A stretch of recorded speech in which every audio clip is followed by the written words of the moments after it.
Okay. Good morning, good afternoon, good evening, whatever it is. I think it's morning. Uh-huh. Got a little dog sat next to me, trying to mooch.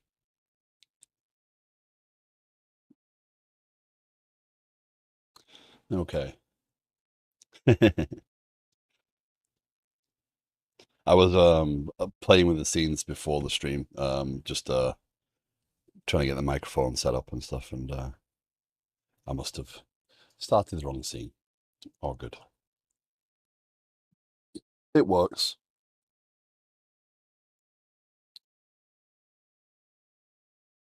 Okay.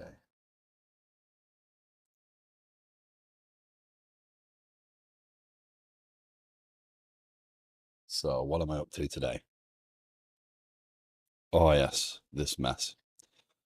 So I have been trying to figure out how to add new users into the system. I have a workflow. Um, I forgot to restart that. I have a workflow, but the problem is that to get um, a user registered, it's a multi-step process. So when I go to add a user, I call, I create a user in the database. I assign to the tenant. I then register them with Auth0. This stuff's implemented. But the problem is when you're adding a new user, I want it to be kind of a well, you can't create a user in Auth0 without creating a password, right? So that's not good.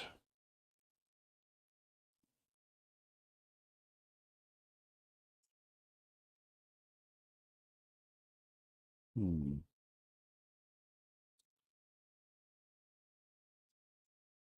I just had a moment of, oh yeah, I could do this totally different, couldn't I?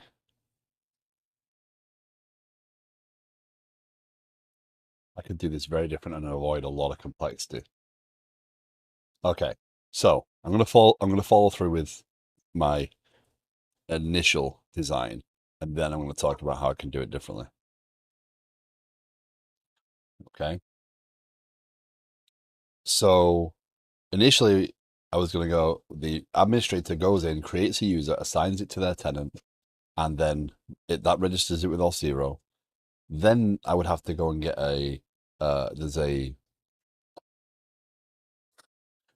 dog must be grumping at something. There's a way to basically invite the user. Appropriate. Auth0 provides a way to say, hey, invite the user. In theory, I haven't seen it work yet.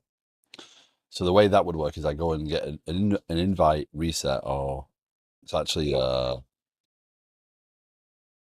Mr. Grumpy, knock it off. Um, he's walking around barking at everything. Um,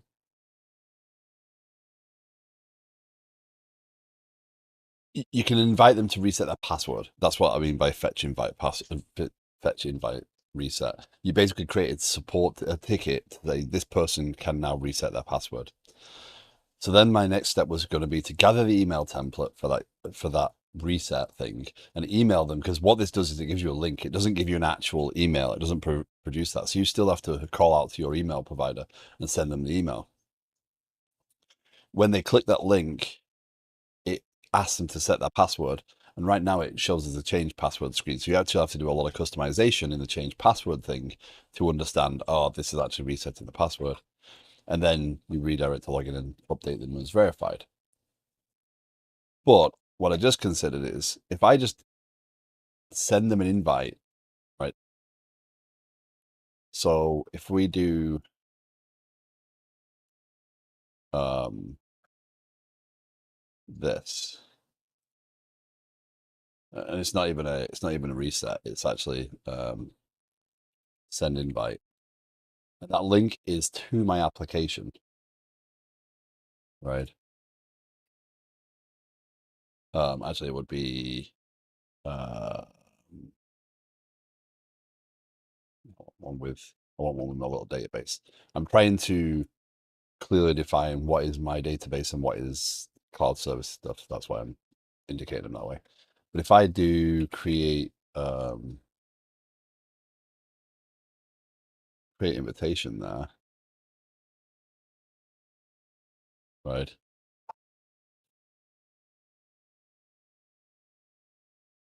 And then I send them the invite. And then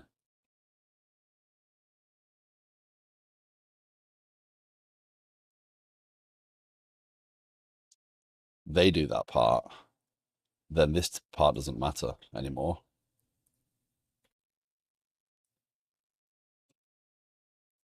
And I don't have to do anything too complicated. I still have to send them an email, but I don't have to worry about registering with Auth0. I don't have to worry about that because the reality of this is, if they are, if I want to extend to social logins, etc., except Google or other platforms or single sign-on, then this process should still say the same because I'm going to send them an invite, and they click on it, and how they log into the system is how they log into the system.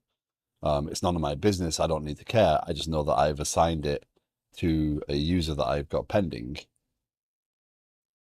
That way I could do bulk invite as well, because I could actually say, hey, import a list of people and create invites for them. So I still need to do email, but I think that's a much more simplified path. And all these pieces then assume that they're the ones creating their user, which means my path for tenant management endpoints, users, post. This one, register new user, is almost entirely intact already because I've already got the pieces in place. Once I go to my workflow, I go and do this. I just have to, the first step of this is to validate that it's an invite. So I need to attach an invitation code to this request.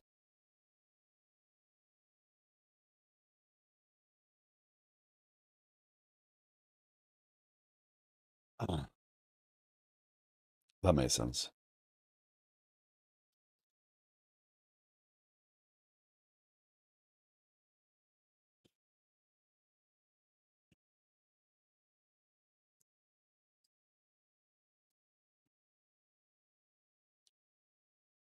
Has anyone done this process before that you've hit any sort of snags, or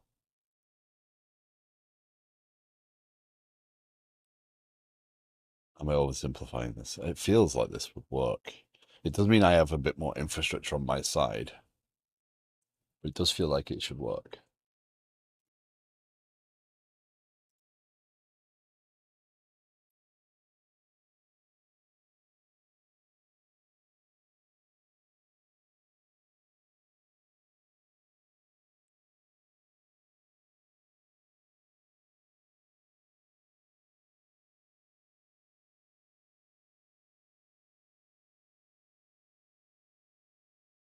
Be distracted by a dog that wants cuddles. I've used templated identity for a newer project, which gives some scaffolding functionality for reset password. Yeah, so the problem I hit with, sorry,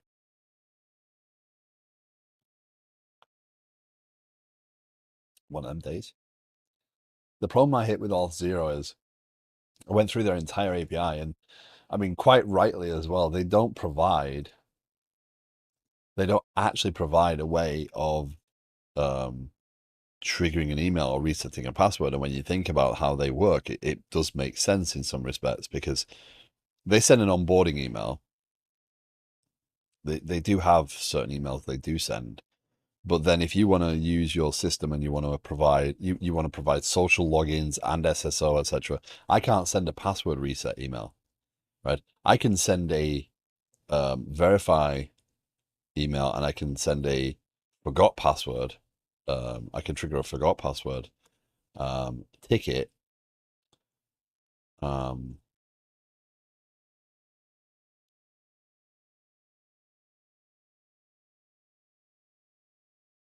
But yeah, I can't do that. So it does kind of make some sense.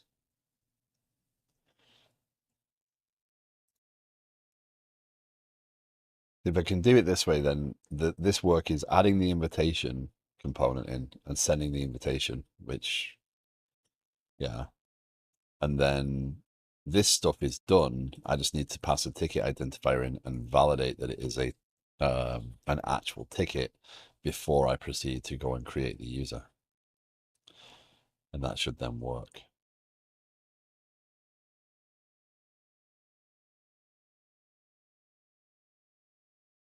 Yeah. Generates a code, sends the email to the user with the code. The point is you could create a new MVC or raise page and see the basic configuration.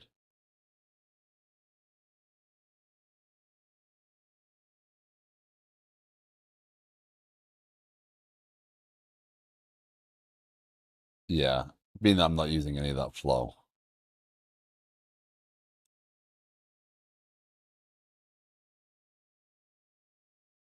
But yeah, I'm not hooking into identity. I'm not using the scaffolded identity stuff either. I'm hooking into Auth0. It sounds like it wanted similar functionality. Lie down, buddy. You're okay. Um, hmm, let's have a look. Not Blazor. What about Razor Pages?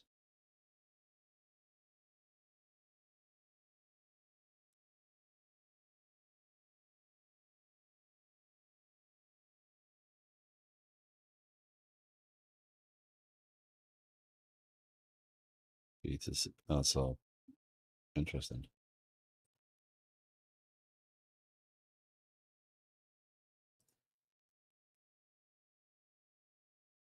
Does basic Razor Pages do it? Do I have? Does the this should still give me the option.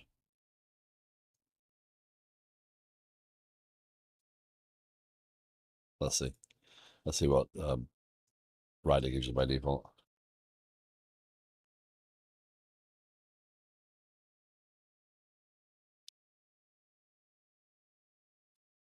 Was there? Sorry.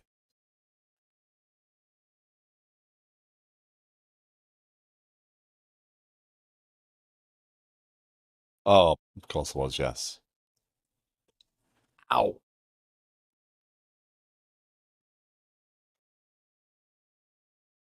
Of course. The dogs come in here every day now and lay down and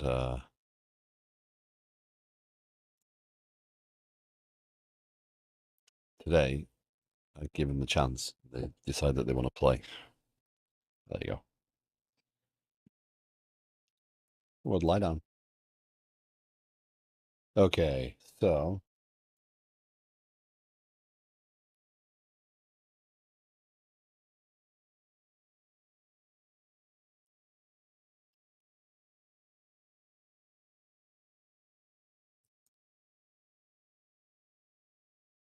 add default identity.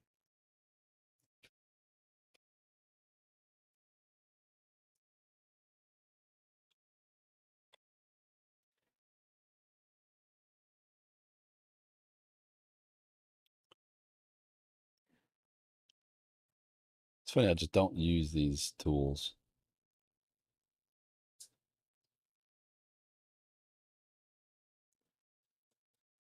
Okay, it runs.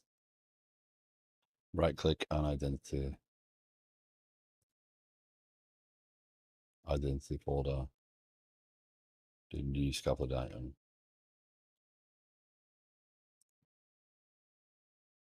Gotcha.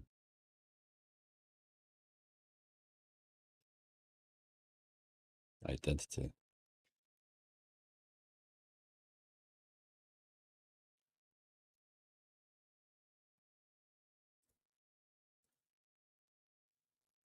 Okay. This gives me all the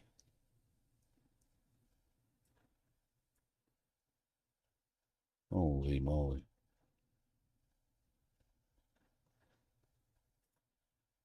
Override existing files.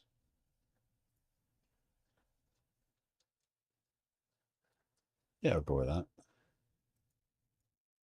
Use SQLite. Add.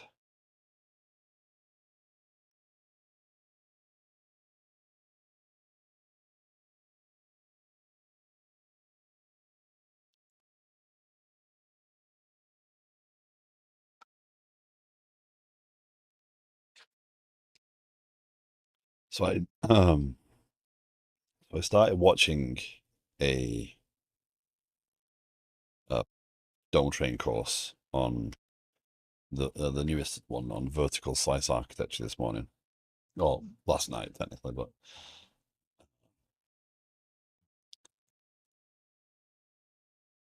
it's going to be fascinated as to how it solves what problems it solves and why.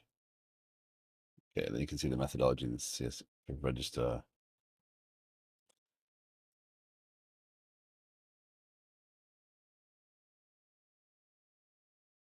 Register model. Gotcha. Post. Create user. Set username, set email.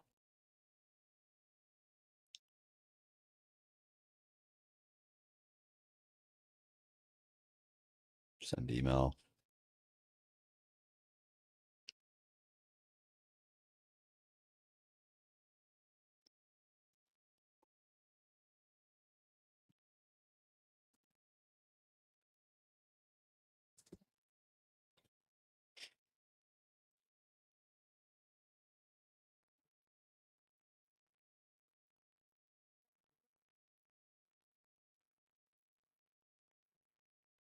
Yeah.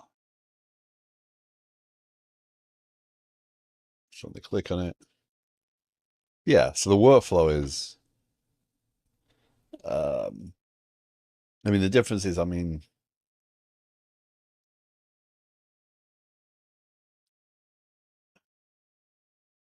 so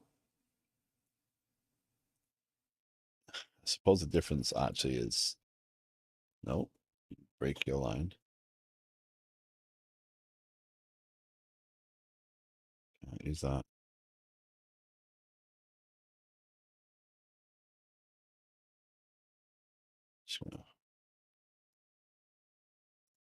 Yeah. Yeah, so I think that's the actual difference is that goes there. That's more in line now. And then actually no, is that hmm,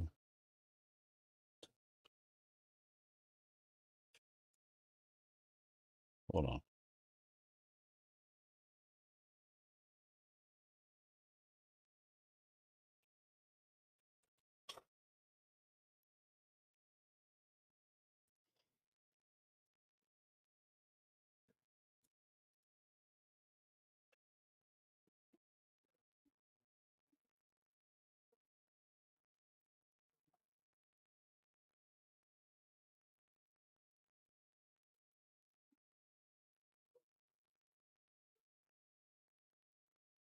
I think the difference is this.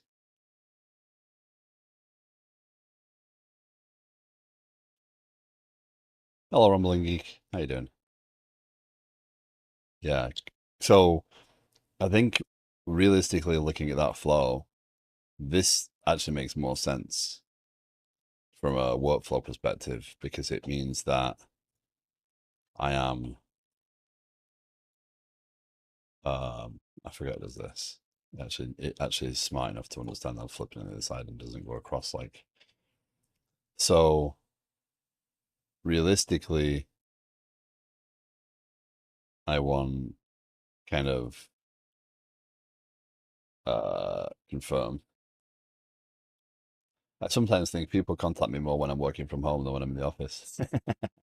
Yeah. I want to reiterate that it's just one example of flow since you were asking about one workflow. The user can't do anything until the email is confirmed if you have the option set. No. I appreciate it's actually that's opened my mind there, right? That's truly opened my mind to hold on. If I do what I was gonna do, then basically I'm just creating a placeholder in the database. Well, in reality, I actually do want to create the user and assign them to the tenant and get everything ready. I just don't want to do the auth zero registration until they confirm. So the way that auth zero works is you can actually still add them to the auth zero database, but not use the auth zero database for login. So if I log in with a social login, it still registers an entry in the auth zero database for me to track my user, so I can still use it. I haven't really figured out how I'm going to do that yet. If I'm going to provide the ability to do extra login SSO stuff, but in theory it should work. But this way it still works no matter which way I choose because I set up the user and I say invite or, confirm, and they have to confirm the account. And it's a good workflow because it means as far as I'm concerned, I know that they have or haven't confirmed. Um, so much code. But yeah, lockout. I'm not even figured out lockout. Resend email, register confirmation.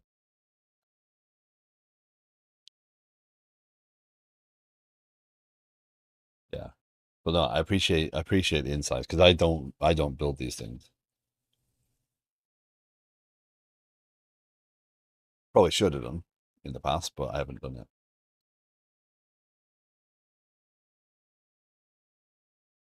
Once you had a real email sender, you should remove this code that lets you confirm the account. Yeah. So yeah, this looks a bit more representative of what I really should do here, from a workflow perspective. Because it's actually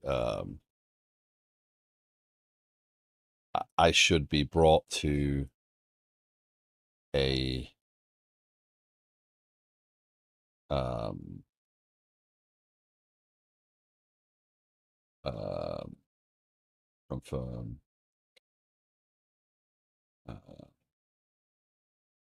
uh, what's the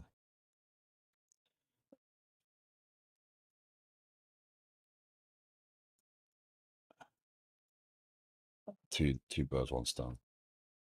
I mean, it's basically confirm that password, right? Um, but that then is used as part of the registration of Auth0. So the way this works in my actual code is right now I have the create the user. So I get the tenant, I then register a new user. I then associate that user with a tenant, and then I call register user with provider. So this code is the only piece that actually removes this. Yeah, this stuff stays intact. I just move them. I then just need to produce an invitation after I've done this part, um, and send them that invite link. So this is still an administrative function. I just got to figure out what the what the actual workflow looks like because it's, or rather, what I call these things. Because I think that would be confirm user as an endpoint. This is the more I use these, the more I'm thinking these actually are use cases, rather than objects.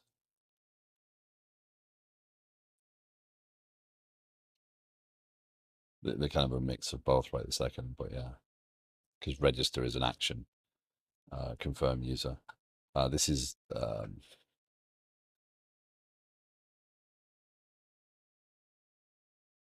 that's actually that.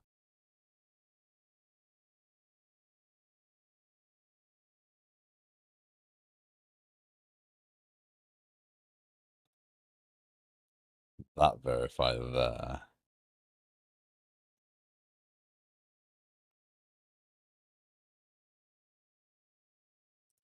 Verify user.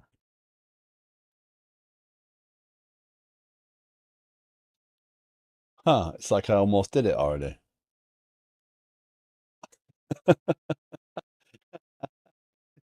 That's confirmed. Almost.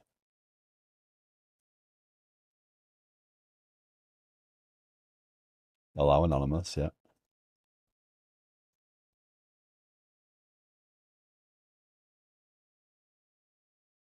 That's interesting. So I don't have the only challenge there is I don't have the user ID.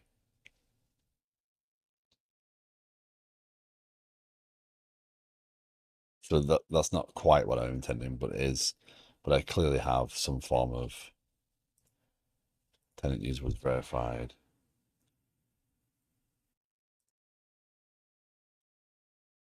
So I publish an event. So ultimately, that's what I was kind of planning. It looks like interesting. Okay, so let's move forward with this.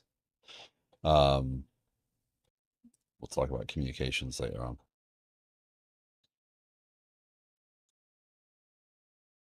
I'm interested to go through the vertical slice architecture video because as part of I watched the first the introduction sections, and the guy was outlining kind of outlining layered versus clean versus microservices versus vertical sliced, and ultimately, saying the same things like being pragmatic and being, choosing the right tool for the job sort of thing is useful. Um,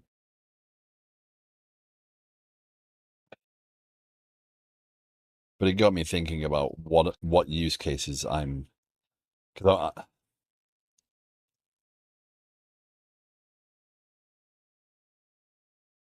one of the things he mentioned was the fact that the number of projects can make things a little bit more complicated.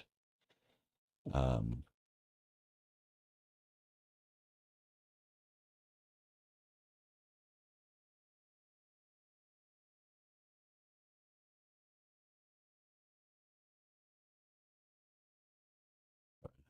Hi Sally, how you doing?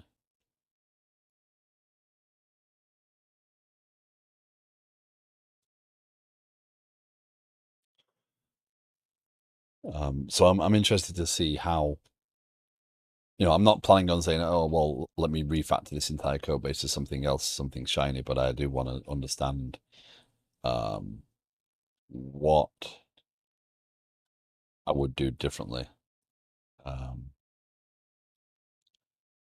if I was to approach a different architecture. I just open my mind in general to a different way of doing things. Okay, so let's carry on with this. Communications, we'll get to communications afterwards.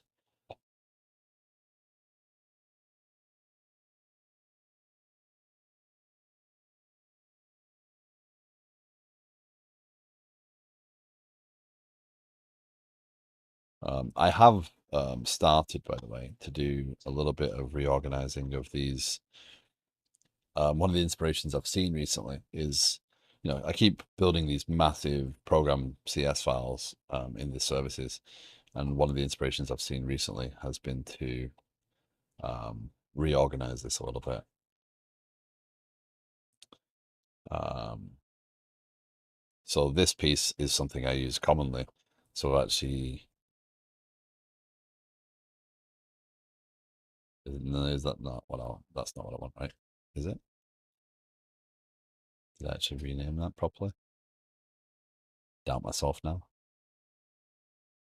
Host builder extensions. Yeah, okay, I did. So I've tried to clean these up a little bit because they're common pieces. Hi, Emporium guy, how you doing?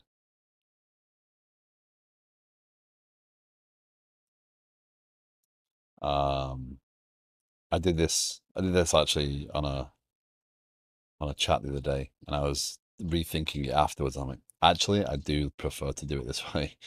So what I've done is right now I've created, how do I do it? Let's make sure I'm consistent on this one. Planning I did it in. I created configuration.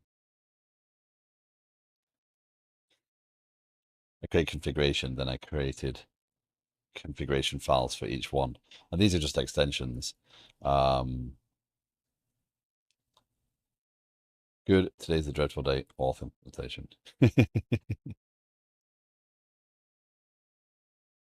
That's not dreadful. You shouldn't dread implementing things. Some things are a little bit harder, but you should relish the challenge. So let's be consistent. So I'm going to create configuration folder. And let's go back here. And so all I'm doing here is I'm identifying the pieces. So this is mediator, mediator, mediator. So we're going to add mediator configuration. And in this case, I'm going to use service collection because these are, so I have two ways of doing this actually. I can put it up here, which actually probably prefer. So the challenge is that these are pretty much the same but different. I can't afford to make them global right this second. I take the builder. I learned that some of them use different, that works. And then I just take all the mediator code here and cut that out and put that in there. Then add the references to, yep, that's fine. That's fine. And now I can go back here. That's all gone.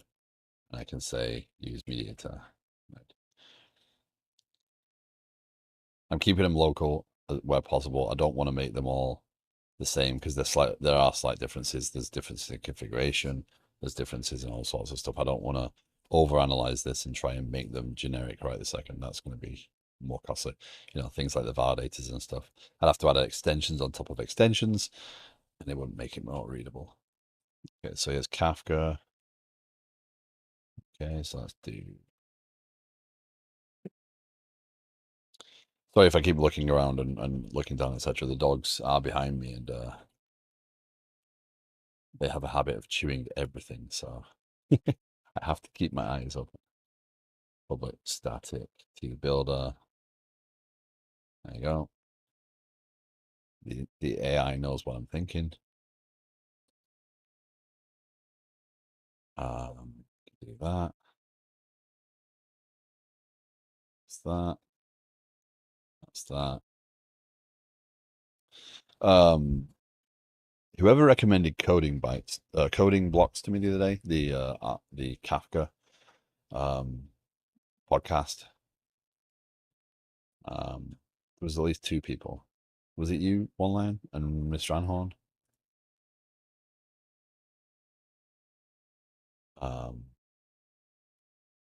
Not me. Okay, I think it was two people. Miss Ranhorn definitely. But yeah, I was listening to that yesterday. Got me thinking about some things, and I'm gonna change up some of how I do uh the keys because it made me rethink. It made me realize that my partitioning strategy is weak. Um, so um, I need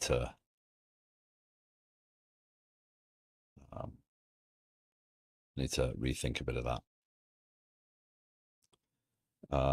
So this one I created use database, but that's really generic. It works because I've tested the service. But yeah. All I'm doing here is I'm not procrastinating. I'm just trying to tidy up a little bit so I can make sure that this reads a little easier.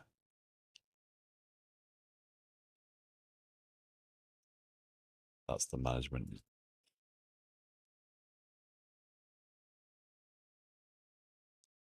See, this add repositories, this goes with database, right? That would have messed me up there. Database configuration.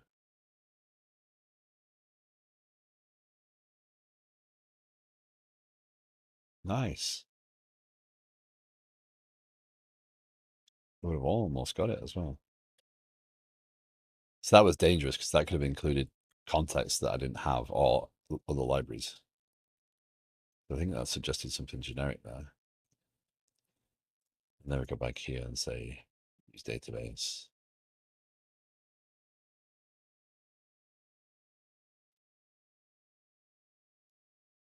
The naming here is a little bit odd. I'm not sure I should use rather than add because the general pattern when you're setting up the builder, when you're configuring the application using add, and then when you're configuring the pipeline, when you've got the app, when you're configuring the pipeline pieces, you're using the word use. So use might be a little bit here, but right now, the simple extension methods just to stop this being so much noise. Register new user. These are my workflows. So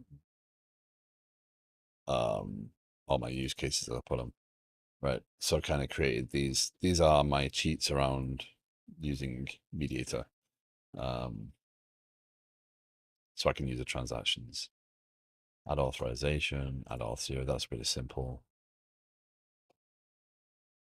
We don't need service bus in here, so I'm gonna leave that as it is right now. Validate there.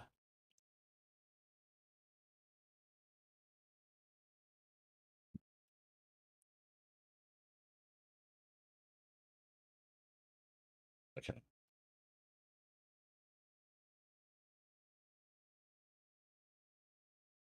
That cleans it up. Anyway, let's do. I also need to get back in. I need to start really.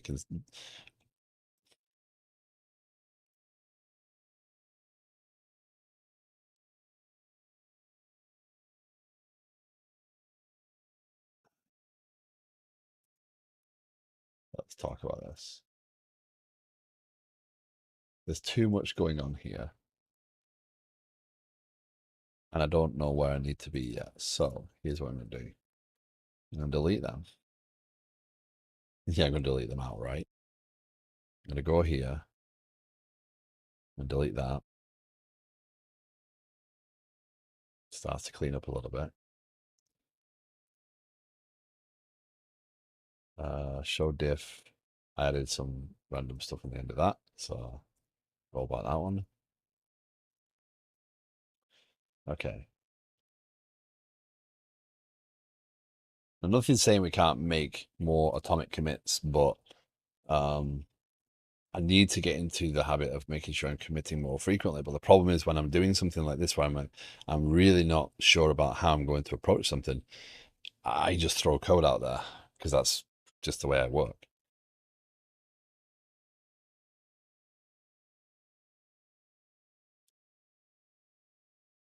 Imagine I'm not alone.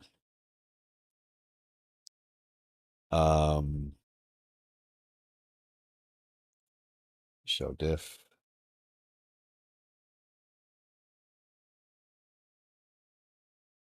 Is that it? Should remove that for now.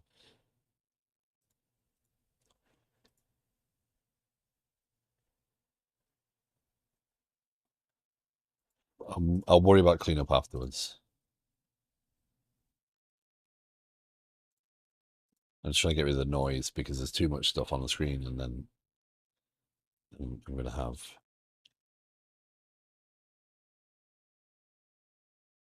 Oh, I lost one. She's a dangerous one as well. She's the I'll find something and sneak off and chew it. I just add a tab. No, I added a Kafka consumers to view.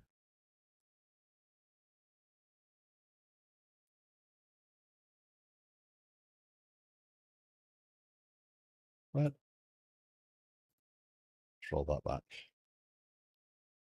Oh, it removed Kafka. It removed Kafka consumers. Okay, so probably just to clean up. Okay, so this gets a little bit cleaner.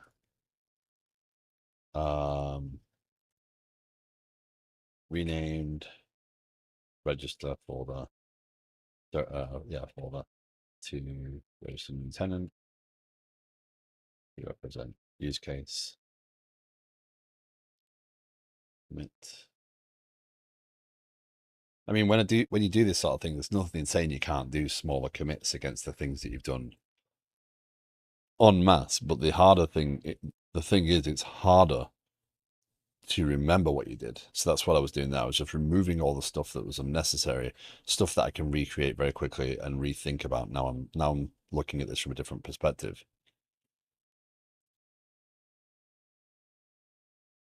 I do get asked, do for your APIs, do you use ASP.NET Core Identity or the Microsoft Identity Platform?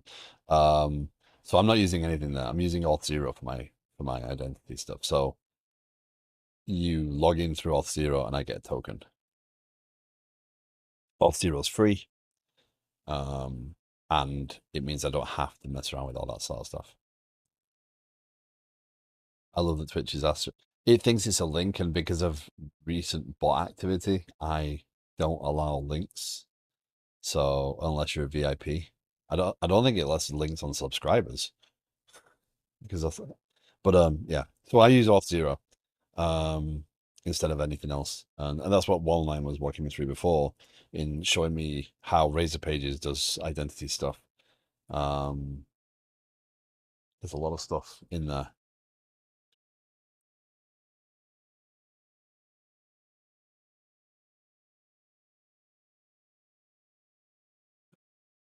But yeah, I kind of choose okay, I want things to be nice and easy.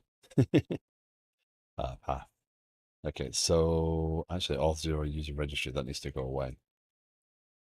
That needs to get rolled back. I don't want that to do that right this second. I guess time for attaching a front end right now with the auth.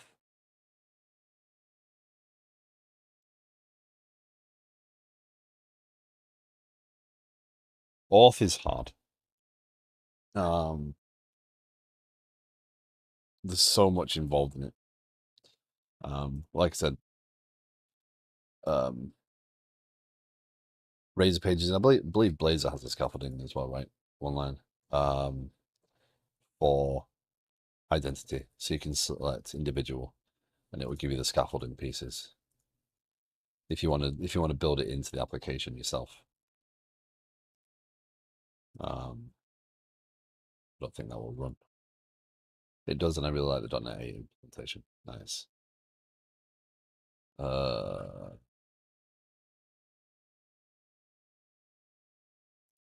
Hey Mojo, good morning. How's things? What did I just do? I hit a keyboard shortcut on that app on that thing, then it won't actually. It's locked up.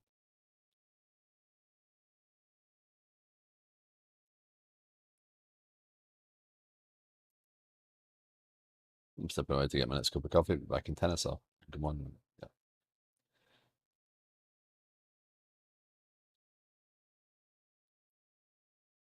They are not bad.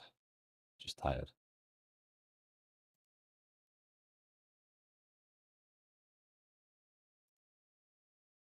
Uh,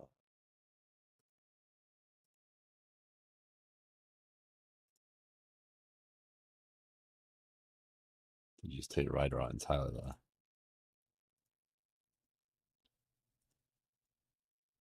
Oh, I don't know what it did, but I call some. It's in some sort of infinite loop. It's time to kill rider. I'll be honest, I've had several problems with rider recently in terms of its stability. I removed SolarLint because it was just hanging every single commit.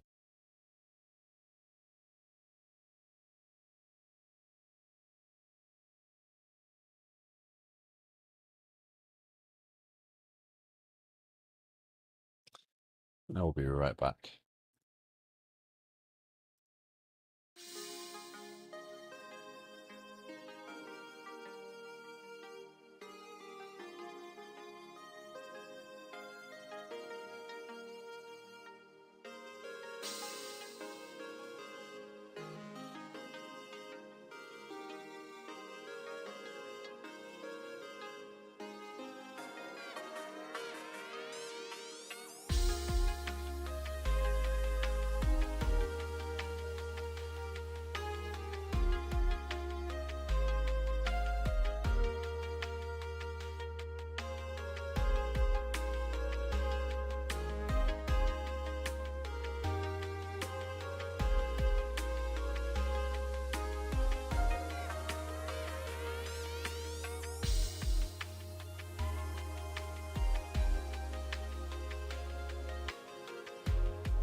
Okay, sorry about that. Okay, let's clean that up.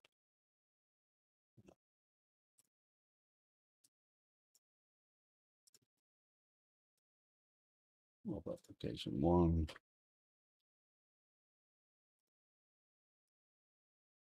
This guy, there you go.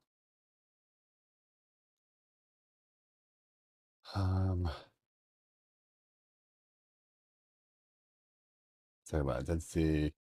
Those to me, let's these guys. That's why the boys use Razor pages. Do a bit of research. Do what I mean.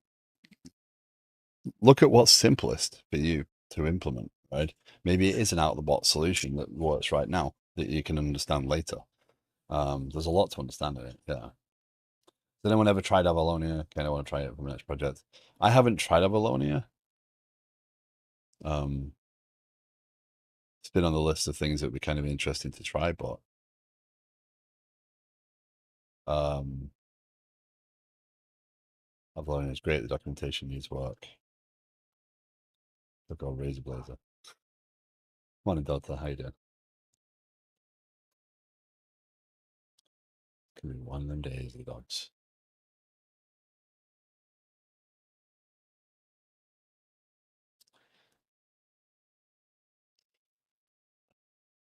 Okay. Let's continue down my path of cleaning this up and getting this committed. Help us more to do research. Pretty exciting. Nice.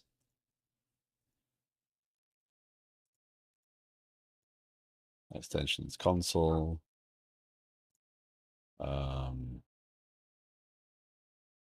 Create host builder extension. Trying to develop a maturity model for testing. A maturity model.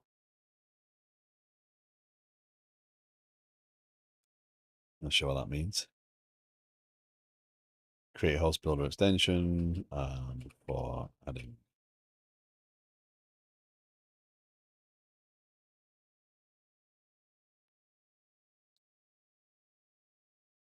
How good are you at TDD? This model will tell you this sort of thing. Interesting.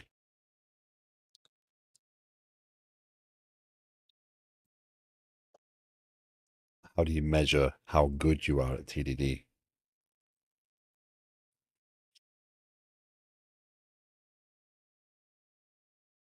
Create host builder extension for adding console. So it's discovery.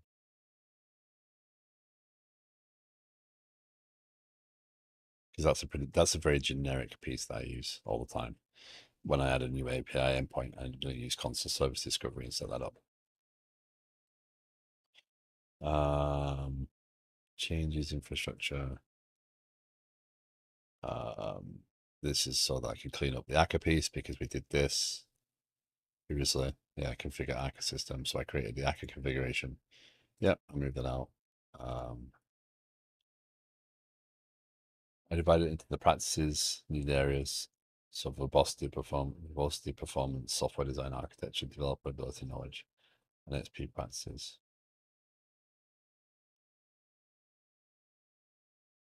Which I guess can be thought of as code-related reasons, developer-related reasons, and environment-related reasons. Fair enough.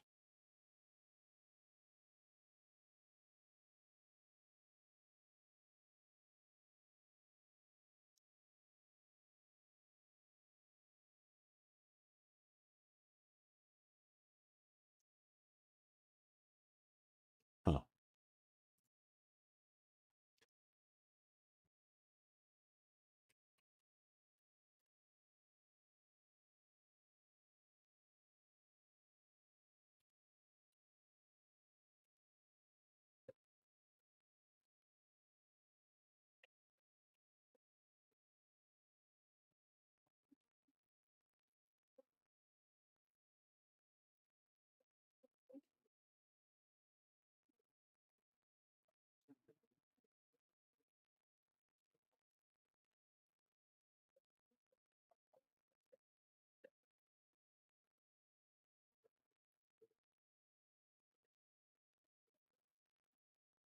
Method length and cyclomatic complexity of the code would be two easy measures to say how easy the code is to test. Uh,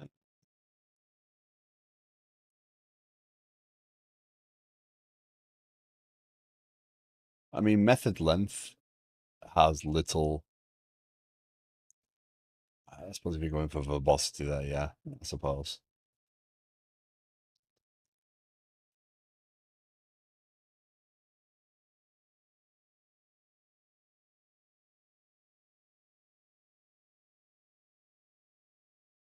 One thousand line methods are hard to test. 5 line methods are probably a lot easier. 1,000 line methods that just do a lot of things are easy to test, and a 1,000 line method with a lot of branching. So yeah, cyclomatic complexity there will give you some challenges. Manitonics, good morning. How you doing?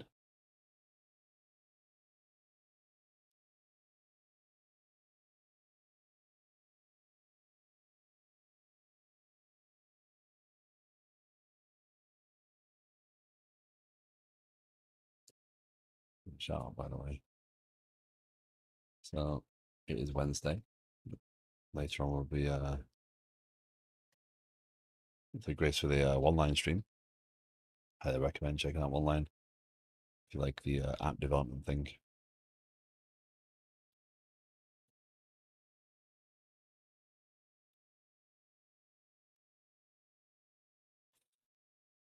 Um,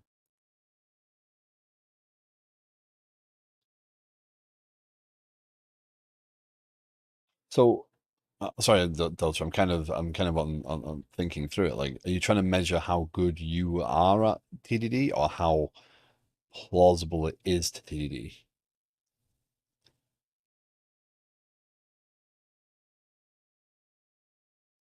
Because I'm not sure I agree with. I'm not sure I understand how you measure if someone's good at TDD. Where an organization is with TDD as practice, I think is what we're driving. Okay.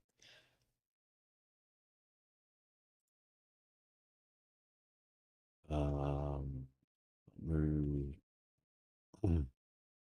the planning, move creation pieces, extension methods to increase readability. Startup. As I start to add more and more features and more components, these startups are getting a lot harder to understand and scroll through. So at least organizing them into groups will help. And I just completely forgot the message I wrote there. So that's going to be what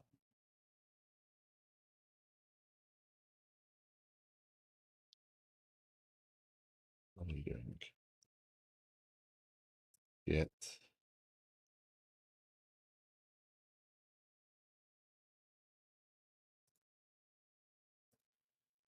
That's what I wanted. I want a commit message for tenant management.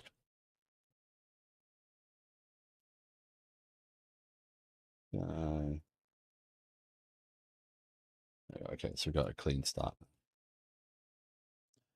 So the path I'm going to go down here is, I think we'll go down this path. We'll just make it so that we add a user as an administrator. I've yet to do roles and stuff, so right now you just have to be a user in the system. We'll create the user, we'll do the assign the tenant, and then we'll do the create invitation. And create invitation will be from me.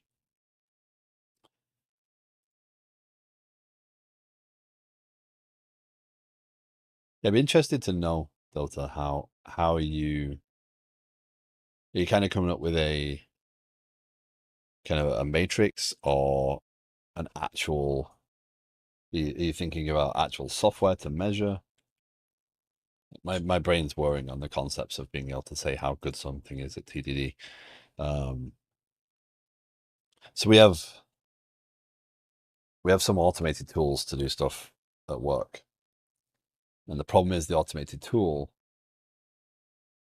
we can't trust because it can't see everything because the code isn't written in a way that it understands or that it can analyze.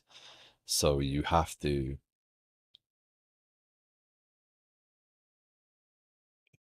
know when it's not capturing something. And when you start doing that sort of stuff, I think you start, well, you run the risk of like, oh, well, it's okay. It doesn't do this. It doesn't do this. It doesn't do this. And you kind of don't, oh, well, that doesn't count. That doesn't count. But, oh, yeah, I'm interested. I think we're expressly talking about unit integration, end-to-end test suites. There's tools that check for correctness also. Right. Are you looking at using what is there, or looking at, okay, your code base looks like this? And forgive me if I'm just digging into things you haven't even answered yet. Like, are you looking into tools that say, okay, well, here's your code base, here's how testable it is, and you should be doing unit tests, or oh, you actually do have unit tests, but your code coverage is poor, because obviously we have code coverage metrics, right? Your code coverage is poor, but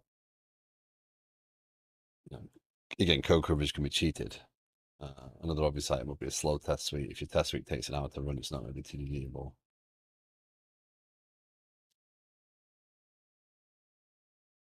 Right.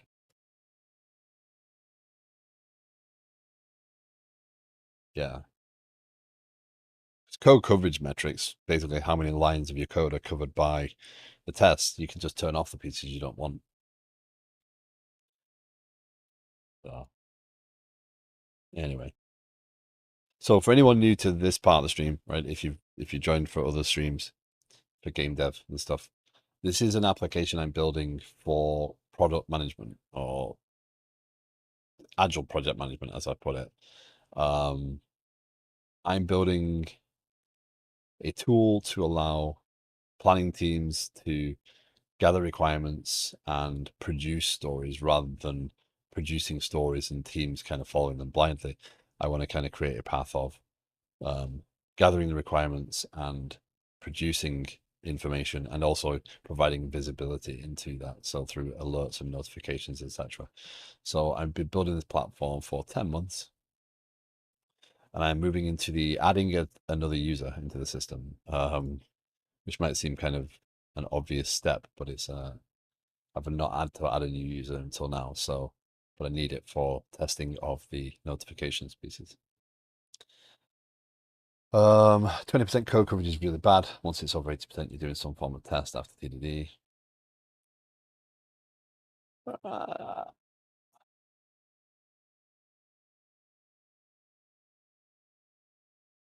Or you're cheating it. Again,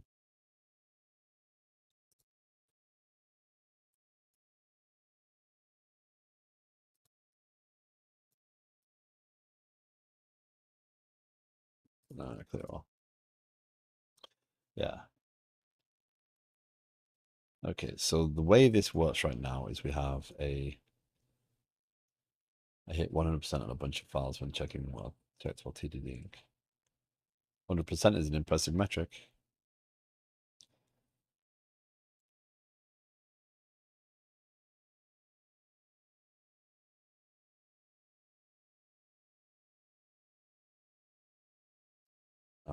What was that image for code coverage is side effect?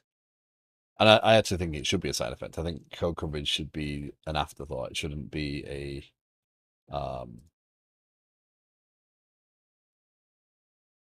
it shouldn't be something you're aiming at. You should just do it by virtue of covering the tests.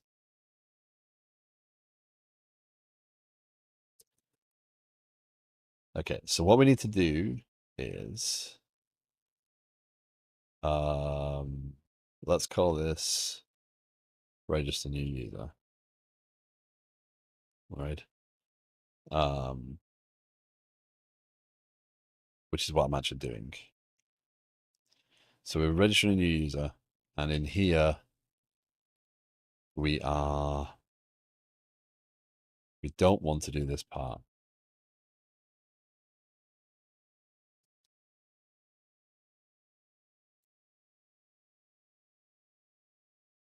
But what we do want to do is trigger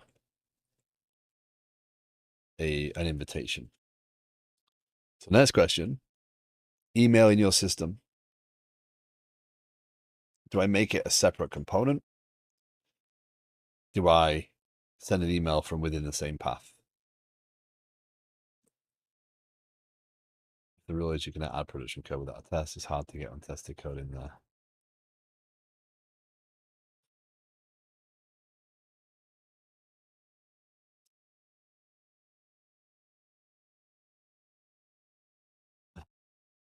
I'm becoming jaded.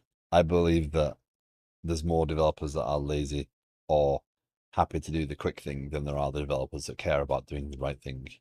And I think any tooling, any path, anything we want to do has to make it easy for developers who are not as comfortable with testing and with those things.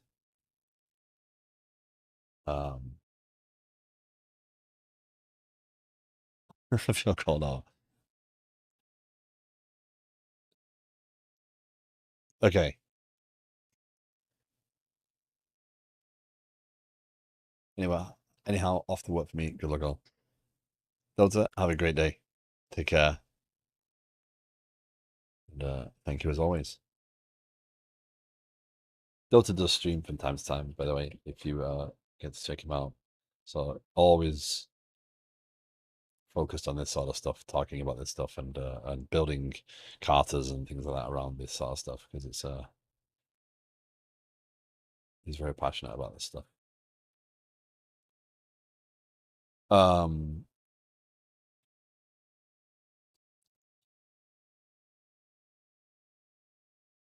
so let me clarify. If you ask a developer to get a job done, and you give them a deadline, or you give them any sort of focus on end goal ASAP, you will cost the quality will suffer the first, right? Because not all developers understand how to do everything, and they don't want to stop when they've been asked to complete a task. They don't want to stop and worry about how do I write a unit test or how do I do this, right? So that's my developers are lazy thing, right? It's not actual laziness. It's easy to rationalize. Oh well, we have a deadline. Testing takes too long. Let's skip the tests here. Let's do this here. So you've got to really keep on top of that, and the organization needs to back you up with whatever practices you kind of employ, because without the organization saying, okay, we won't push down hard requirements, we will adapt that agility, then the developers aren't going to get the chance to become better, and they'll not be better because they're rushing to get things done. If you've got the time to take in and understand things, you should do so, right? Not to say you shouldn't develop software, right? Go off and develop good software, but when you're not given the time, you're likely to rush through those things and make rationalizations. I'm not perfect. I've done it. It, it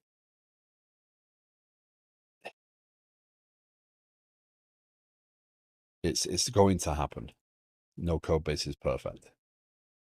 So yeah. Okay, so I'm I'm falling behind, but it's for a reason, right? I want to make sure this code's in a good place to do this. Um, okay, so moved, renamed users folder to register new user to better represent use case. This is actually not a side effect of me starting to watch this vertical slices video. This is actually a side effect of me starting to think more about, okay, instead of talking about objects, and I think I said this to you yesterday, important guy, about how we align the objects we see in the database with the objects we see in the API, and then we kind of tend to just create an object-based API. So we're not really. So I'm renaming these to make sure I'm clear about the use case. Projects, right? Um, I've got another way of doing this. Right? I could, instead of having projects post and thinking about it as an object, a resource, I could just rename this to register new project. Right. Which gets back to features. Okay, I can see it. Um, and again, I'm not trying to put off doing what I need to do. I'm just trying to make sure that I'm building on a stable ground here. And I think this is helping me think about how I'm going to approach this challenge.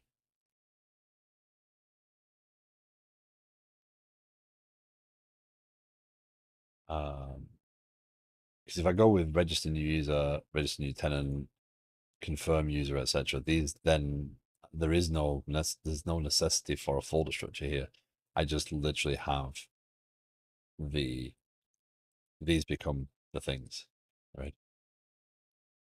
Because this is registering projects. Now I will have a delete project and a remove project. So if I use projects as a folder structure and I have post, put, delete, etc., then I can represent the verbs.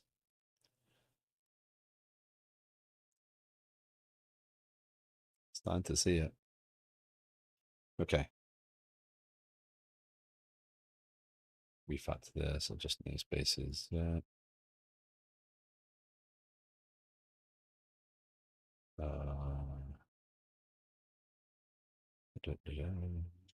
Rename. Um,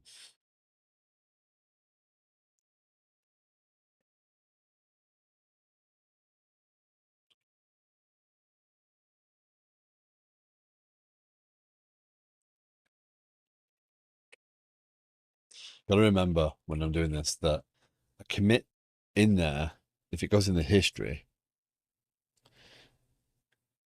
is not just a commit with context, right? Once that commit note is in there, there's no context to that commit later on. Updated things or renamed namespaces isn't going to help me. I need to be more thorough about the commit messages I'm writing because I don't squash. And even if I did squash, then did a thing, rename namespaces, etc., is going to not be very helpful later on. And it's useless. API.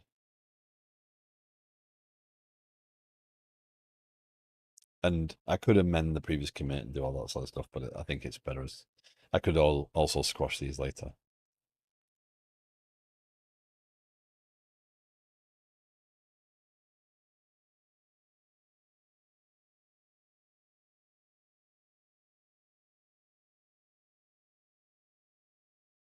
Okay.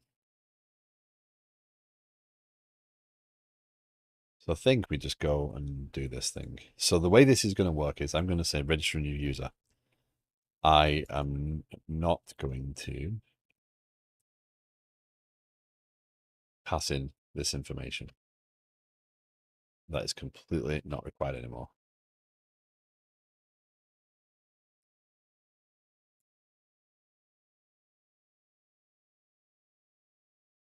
Ugh. Workflow. That is because use cases, register new user. That's because I have a namespace that now conflicts.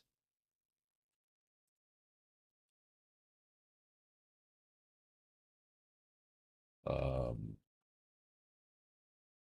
ugh. That's technically what it's called, but I don't like that.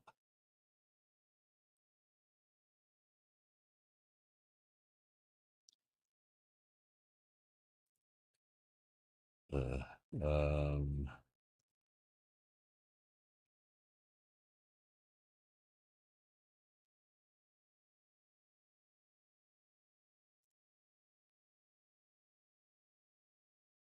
we'll go with it for now. So a use case in here, in this case, is me just wrapping. I'm going to call many mediator commands. The advice is not to invoke a mediator uh, command or anything from within a mediator command. So I'm cheating that system. Whether you call this a service, whether you call this whatever, I'm just kind of wrapping it up into a set of behaviors that.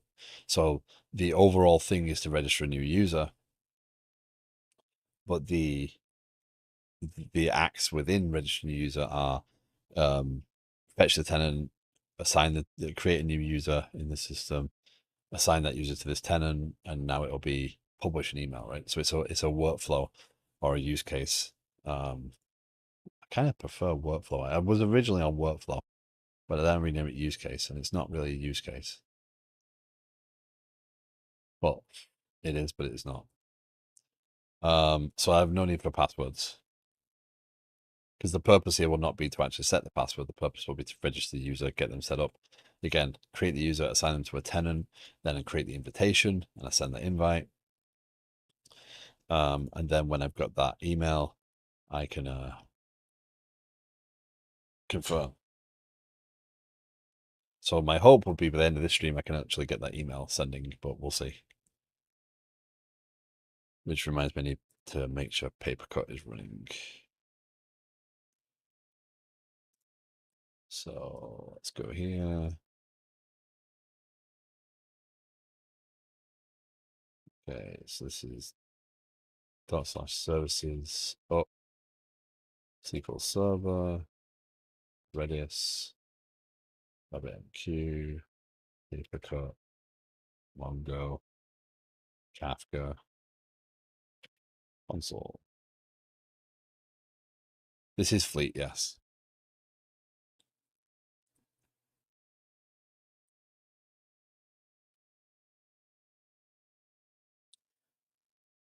I'm using Fleet in place of Visual Studio Code. It's not bad.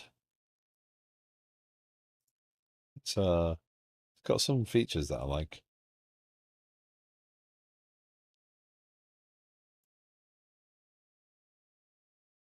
Yeah. Have you seen ZDev? No. You're gonna throw another tool at me now.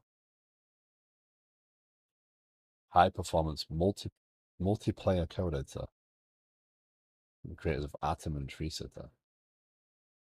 And it's developed using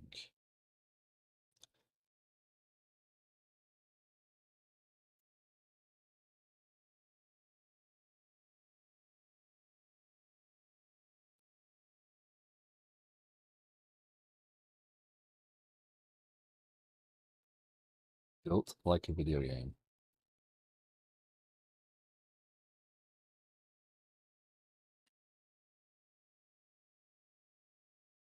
Interesting.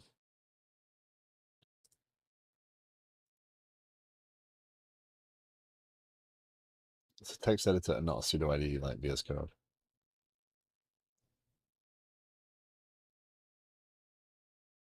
I'm not sure Microsoft expected VS Code to be as popular as it ended up.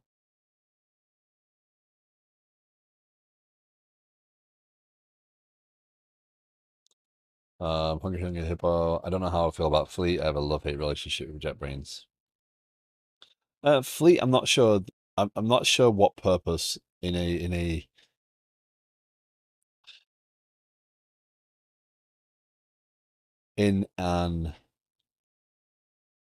ecosystem of IDEs that they have created. I don't know what purpose Fleet necessarily serves because they've got IDEs for major languages.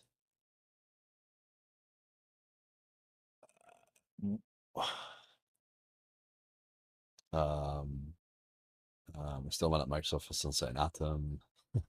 They have an addition to making IDEs. They have so many. They do have so many.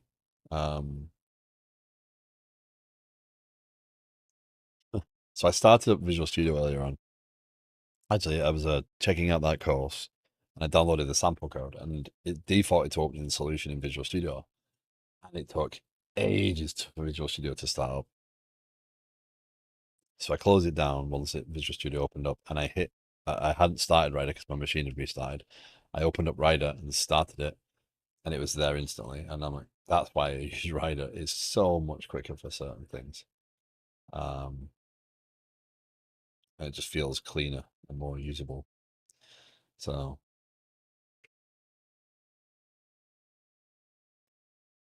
And Copilot in Visual Studio is horrendous. It is super slow to start up.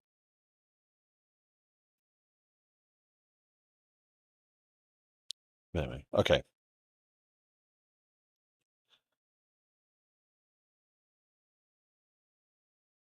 Bunch of small things. Yeah. We all have our likes and dislikes, right? Like how they have some features in Rider, but not their other IDs. Um, yeah, they generally are consistent. The plugins and stuff transfer over. There is a lot of consistency, especially between. I've got DataGrip, WebStorm, and Rider. These are my main tools right this second. I'm only using Fleet here just because I'm testing it and I use it for starting my Docker Compose stuff up. It was so funny when we were trying to help George. The advice would start telling it to don't use Visual Studio. Absolutely. It was like, well, Visual Studio can't SSH dev, right? The Fleet has that. Um, Actually, I thought about it afterwards. I think is Fleet still in preview, which means it's free. Um, it's in public preview, so it might still be free. You could have used that. But most of the tools these days have that ability to SSH to remote dev. Um, so funny. One of them is being able to show inlay hints only when you hold down a button. That's only in Rider for some reason. Huh, interesting. Yeah, you can go with the beta versions of the tools. That is an option.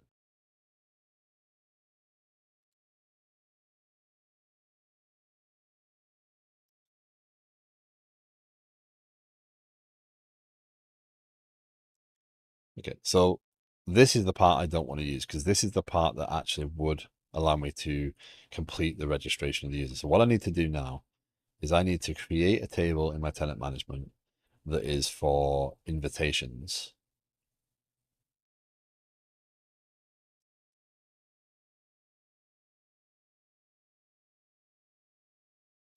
Um, inlay hint,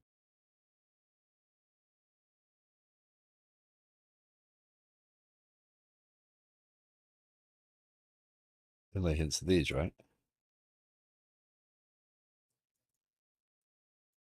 I have them showing. I assume you can toggle them.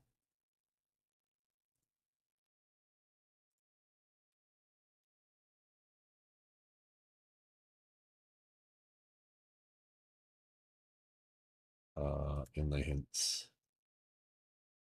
Reserve, press and hold the control for push to hint.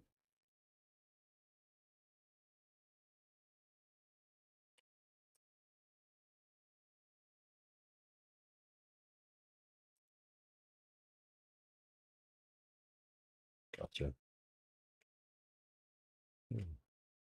How's that turned on? Um,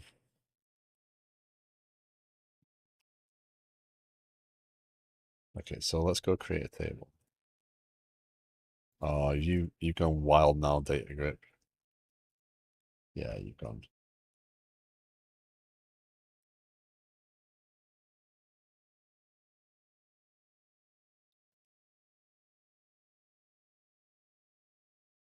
They really, really, really need to figure out how to do non-restart updates to the IDs.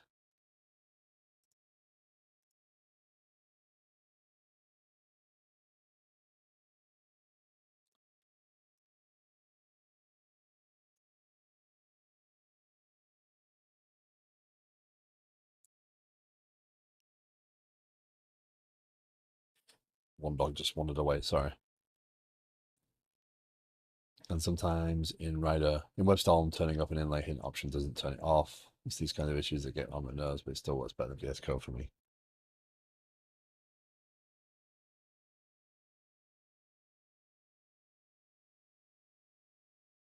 Yeah, I guess I don't notice a lot of the peripheral stuff. Okay, so what we're going to do is we're going to create an invitations table.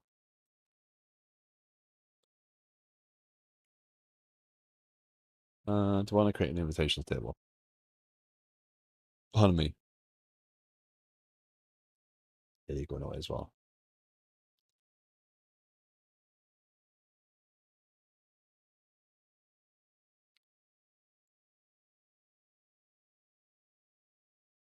Hmm.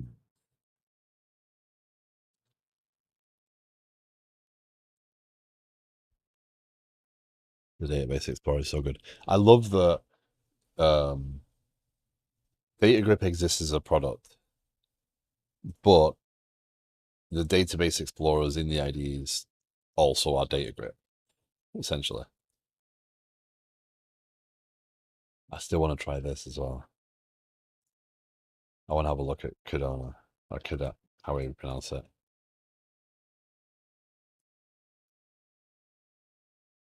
This is something I want to investigate. Talking of code quality and stuff. Pretty good when it works, which is most of the time, to be fair. So I like I like using WebStorm for the Angular part of this application because there's an IDE. It works a little better for me. Um, it's a little bit more stable for the Angular stuff. Um, Rider can do it, but the IntelliSense isn't as stunning. So I have some issues there.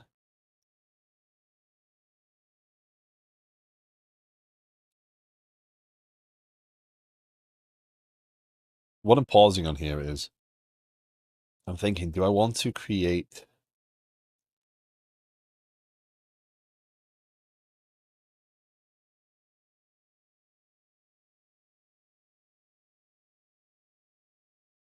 What does it do for the VS Code? Doesn't never used it, but I always thought that is too much front end.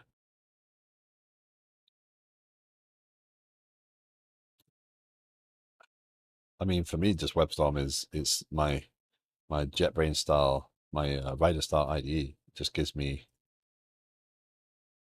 you know, cleaner layout, so I'm comfortable with.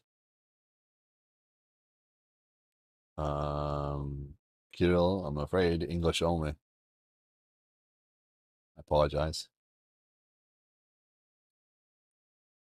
Only major issue I've had with it so far is having to reload the DB in IntelliSense breaks, and sometimes it doesn't detect indentation in small files, so it won't just have spacing to match. I haven't seen that actively yet. Again, although being that I'm restarting this almost on a daily basis thanks to GitHub Copilot updates, um, that's the biggest frustration I have. How you doing, Kirill?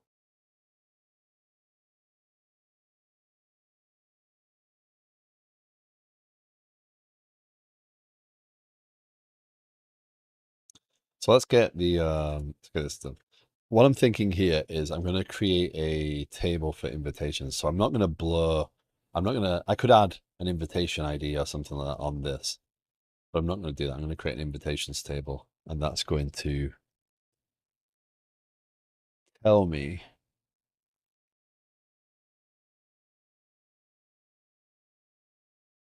create a table for.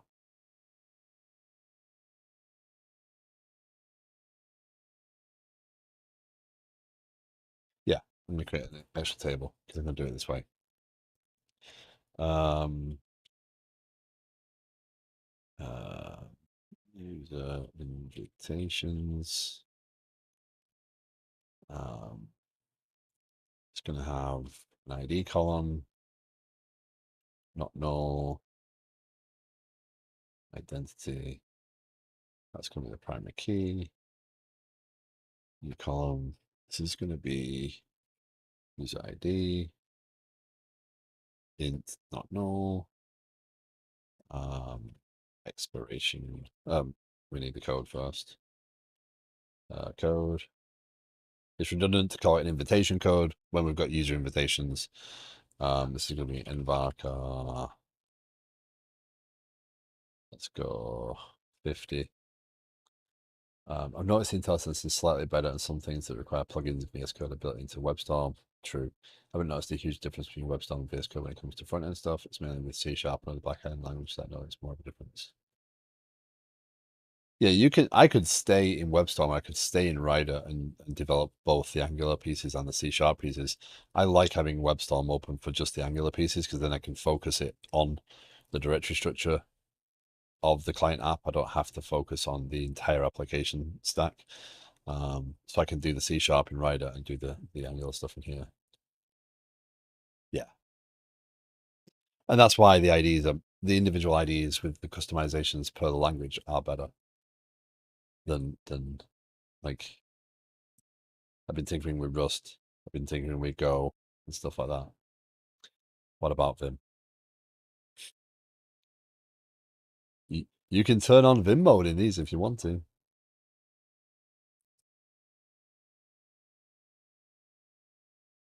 Um, yeah, Vim mentioned. Okay, so this is going to be not null. We'll generate a code in there.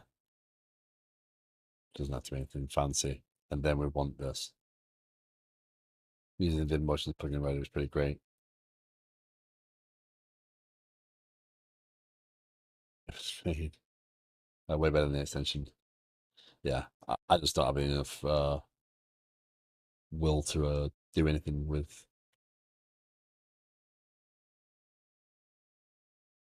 I don't have the willpower to go and learn.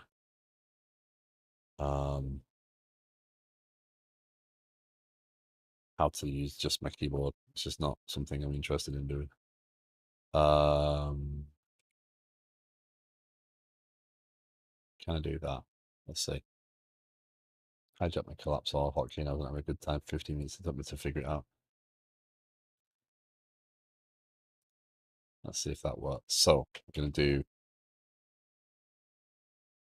insert into user annotations. That's a good point. I probably should put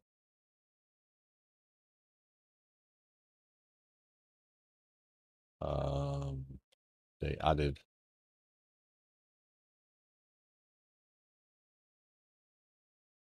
yeah, they'll renew anything that doesn't have Vim mode after letting Vim motions feels terrible. Date time, default expression and get UTC date. I probably should say invited by.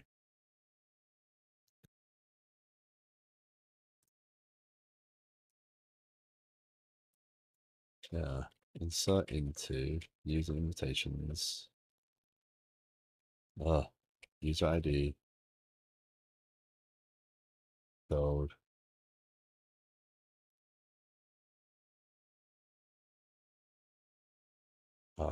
Invited by values 1.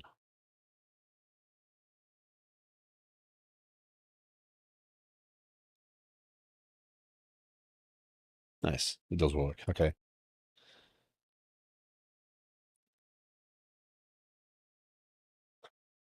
Let's do it on a text.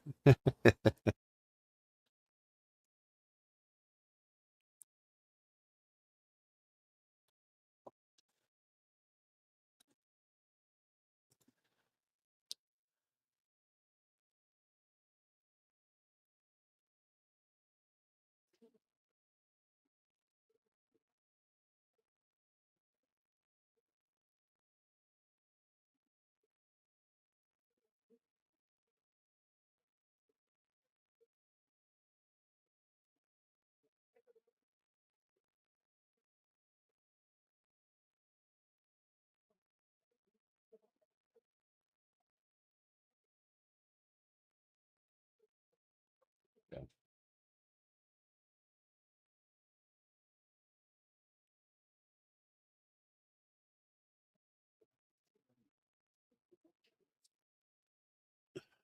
Okay, so we create a user invitation table. The idea here is when I go and create the user, I'm going to insert an invitation and then send them an email. The question is, I don't think I want to do email from within tenant management. I think I want to trigger that as an actual thing that's done by a separate system. that is definitely set up to do email. Um, it seems a little bit overkill, but it means that I don't have to pull in all the email configuration and stuff into tenant management, and then have the email stuff pulled into anything else. Like planning is something, if planning has to send an email to someone, because things like email a planning item to someone, or email a document to someone could be a thing. I don't know about that, but do I know I need it? Is it worth that extra piece of engineering, another couple of projects just to be able to do that?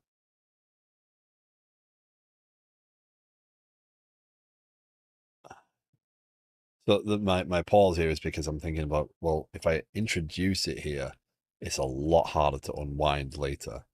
I could lean into the commands. I could lean into MassTransit and send a command, and that would allow me to say, hey, send this email. Because let's get the extra pieces in here, domain entities. So we need a user invitation, and this is going to be,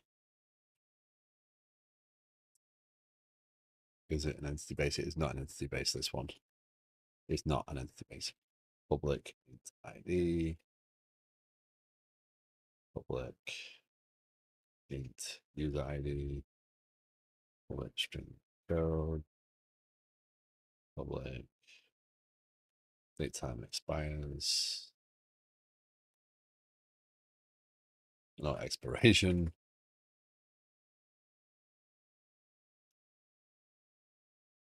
public date time, date added, public int invited by. So the next question is, do I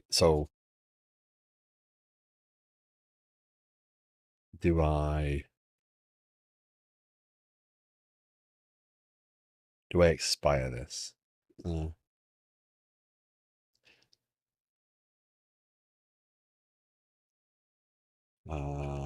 Public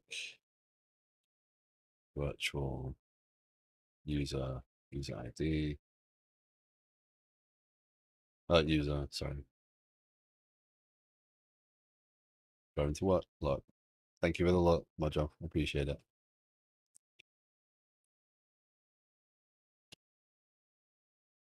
That can't be null, so we'll just specify that right second code.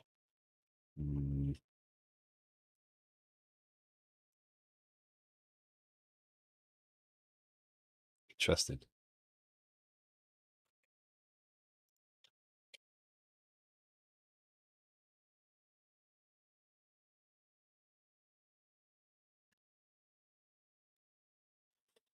That gives him a navigation properties from the user. Let's go to the tests, tenant management application concerning inviting user.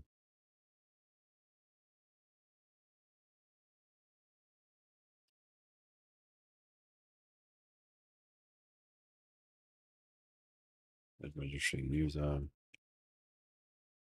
User organization registration. I gotta put some more tests in here, haven't I? Seem to have a few problems.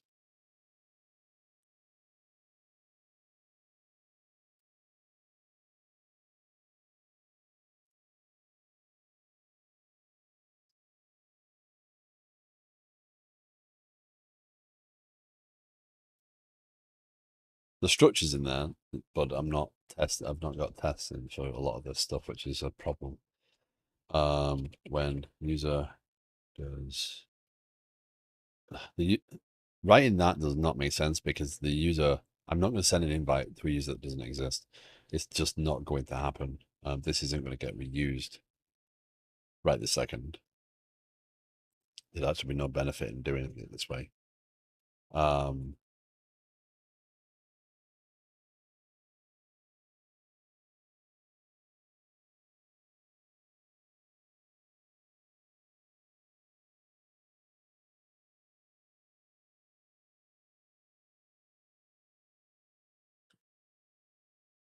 My invite is.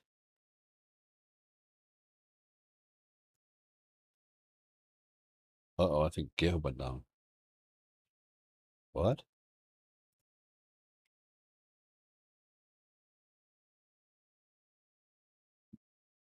Nope. It's there for me.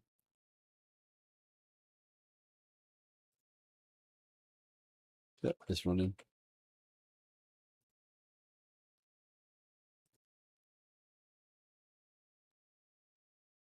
Maybe a regional thing?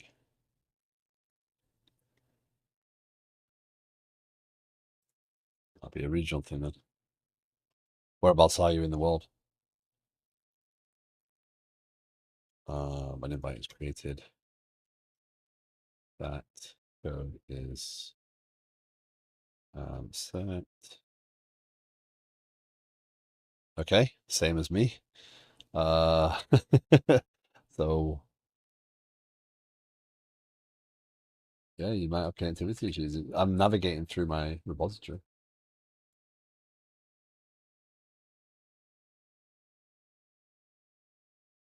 I'm in New Jersey.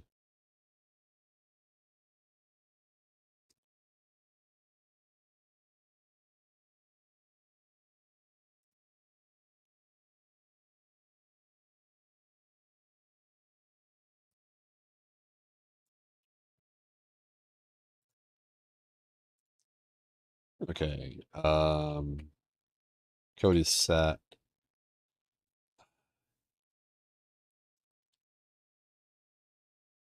Maybe, code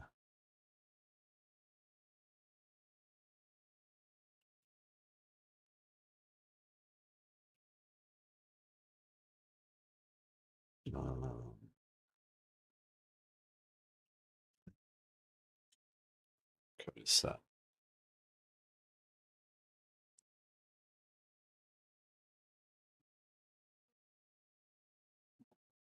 I'm starting to. This one might actually be a case of. No, I have a subject. So private invite user handler, invite user dot handler subject.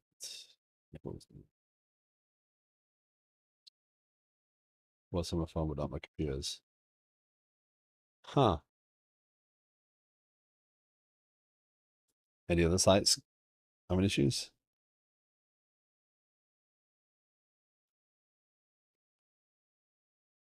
Could be a data center connectivity issue, or it could be a.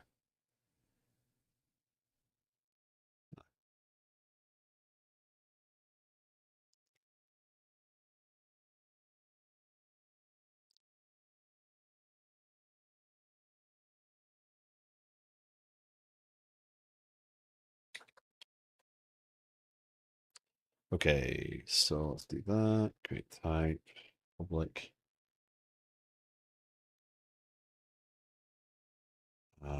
This is gonna go to move to folder. I'm gonna move it in place now. It's not exactly a stunning idea, but tenant management, uh, nope, application.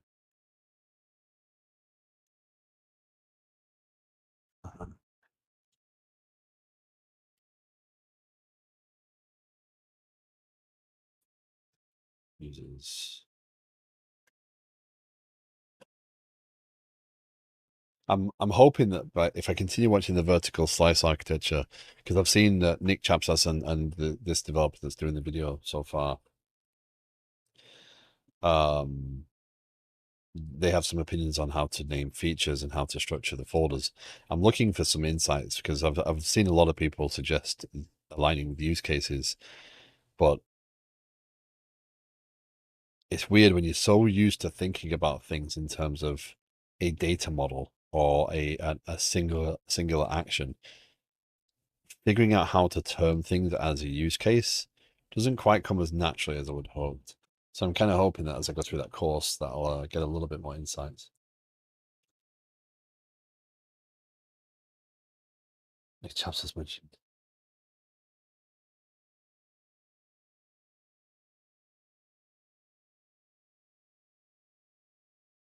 Yep.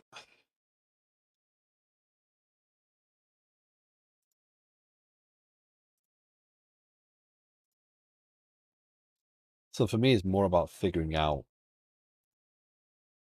okay, they have these strong opinions about things, but what does that mean? Like, what are they trying to suggest? Is there a different way of thinking about things that will help me understand um, that difference and maybe label my code differently, right? I'd like to learn more about how people do it. Um,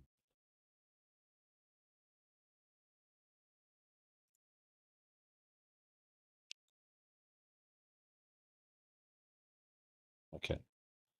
Um, public class, a public record command. We need an int user ID. This is an I request, an I command that returns a result of string. Wait a second. I'm not going to create a GUID as an invite. I'm going to create a random string. Um, and this is request handler. It's the command. I command handler. Sorry, I command handler. There we go. When you name like this, is it because it's an event? This style.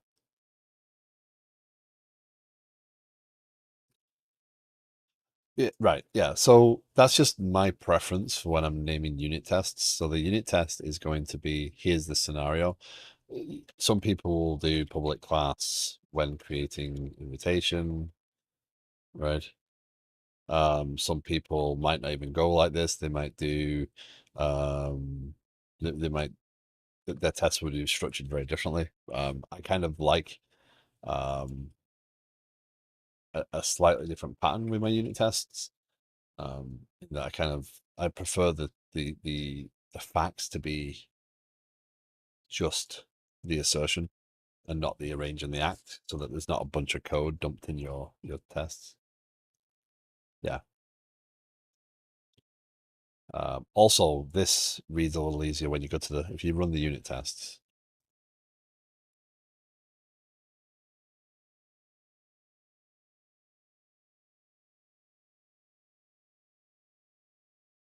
See if they all pass.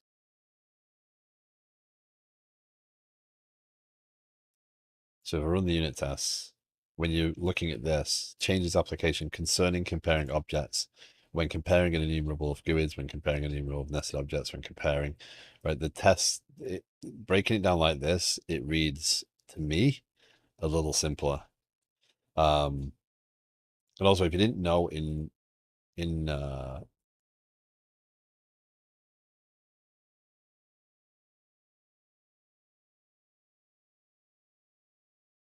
here, you can actually do display name equals code is set. If you do it this way, I really wish you could put it at this level, but you can't. If you run it this way,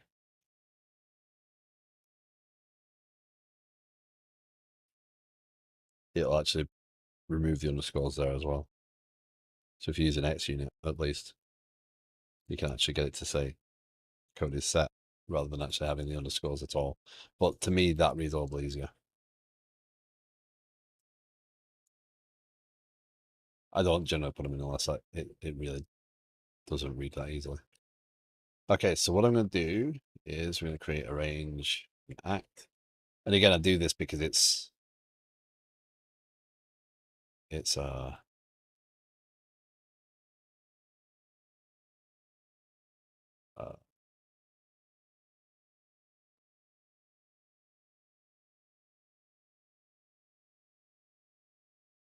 result equals, that's actually a result of string. Um, creates an invitation. Again, there's no real bad case here. There's nothing like I'm expecting the user to be there. If I write a test that says when the user doesn't exist, that's invalid because that test can't. The use case of this handler, this action, is when I'm calling it based upon a user I've just created. So for me to do this, yeah,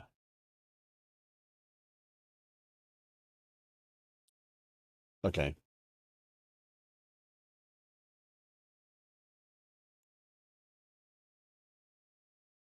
So, I mean, essentially, so let's do result dot is success is success dot is true.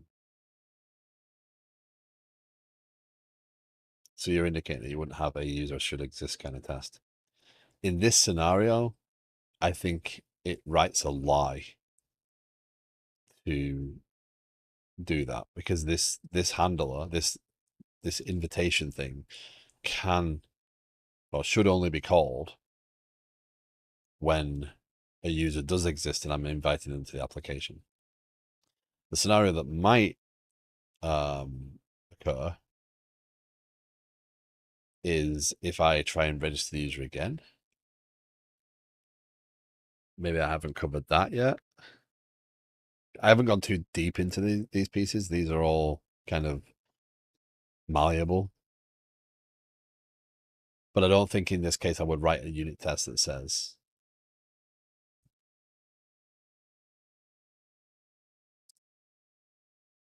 when the user doesn't exist and creating an invitation because that can't happen if the system's behaving as it should do. Make a constraint in the DB. Hi, I'm KB. How you doing? But what if the code you end up not covering the case where the user create process fails, but the invite is still sent to the user? So I'm going to make that highly unlikely.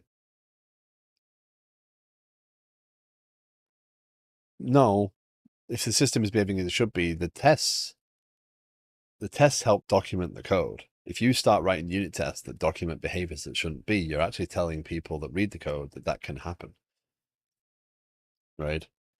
And I want the system. I don't want to be writing for what I think the system shouldn't be doing, because that's then indicating to people that that can happen. So that's an exception.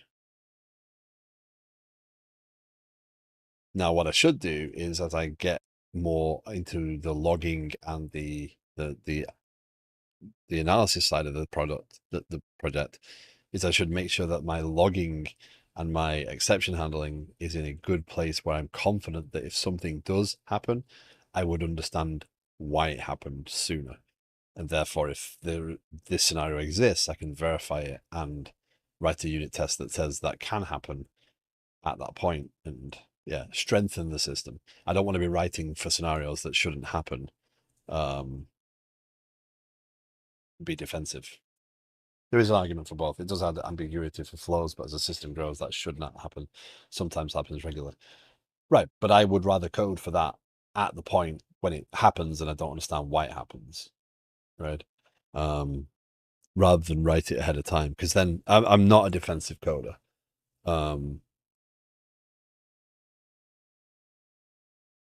I'd rather find all the flaws because they fail.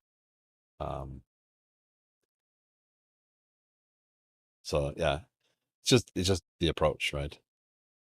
Um, result dot value. Hello, puppy. Hello. I have a visitor again. Just come to say hi. Yeah. So I want to say the value is not null, is not empty.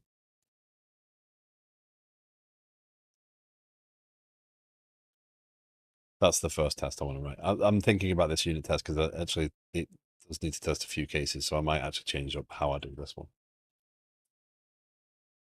Really? Really, you passed? How did you pass? because it returns code. Dear. Let's make sure that fails.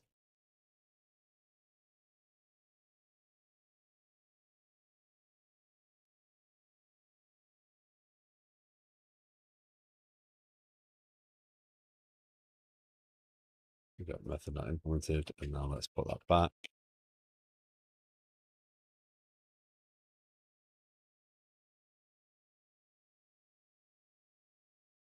Collection was empty. Okay. Collection was empty.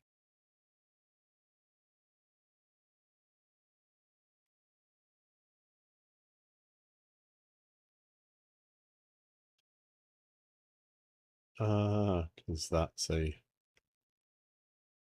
string, which actually works out as an enumerable.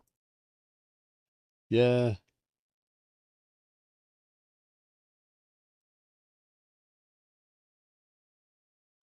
I mean, it works.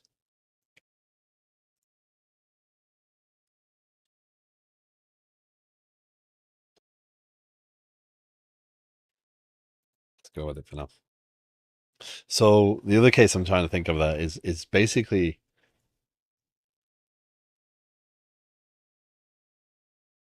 um,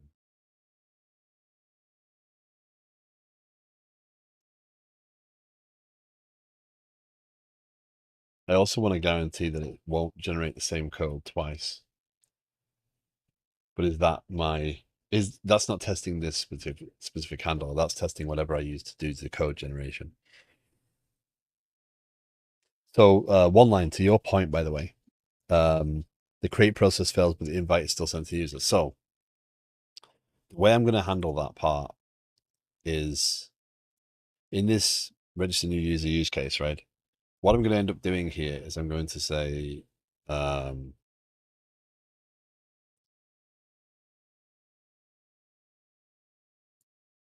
I'm going to change up this quite a lot concerning inviting user.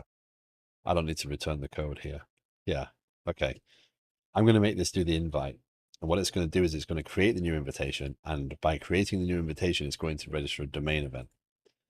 When this transaction completes, that will get committed to the database. That domain event will get processed and published. I will then have a handler that validates that that data is in the database and then sends the invitation. So the only when that is committed to the database and stored will it actually try and send the email invite. So I'm not going to make an explicit action of doing this. I'm going to say invite the user, which will in turn generate the event that will actually invite the user, send the email. And that way I have confidence that this process will complete. If this fails, this will roll back and none of that will happen. I certainly understand that you're going to handle it because you've thought about it, and I'm terrible at knowing what to test. It just seems like the standard approach to testing is to write a test for the thing you plan on implementing. It should fail until you implement the mechanism for doing the thing.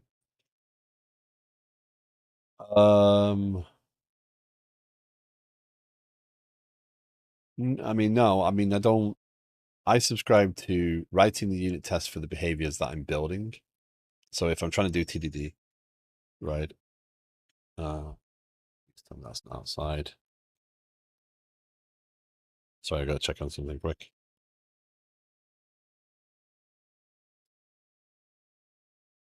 Okay, wrong side. Okay. Yeah, so I'm going to write a unit test for the behavior that I think for the behavior I'm building right now and I'm focused on right now. I'm not going to write a unit test for something that I think could happen down the line, and I'm not going to write a unit test in there just for it to fail until I implement it. I'm only going to write unit tests that I'm building and actually do things.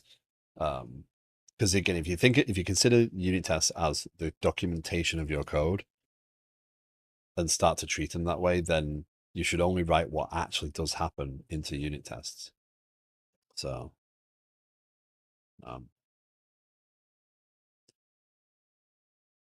one of the things I've liked so far, I mean, I've only watched like the first 20 or 30 minutes of the course, but the guy that's presenting the vertical slice architecture on Dome Train video,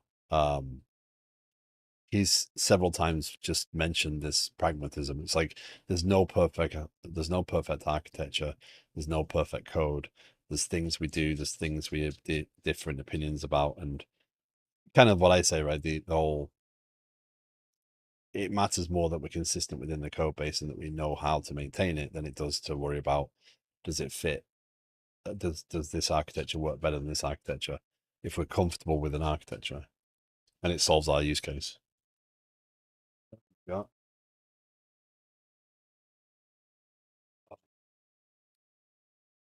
You know how dryers become notorious for stealing socks. I have a pair of dogs that if they find a sock, it's gone. They love playing with socks. So what I'm pausing on again here right now, I'm over time. I got to finish up, but I wish I'd got more done on this. But I think I've got a solid path.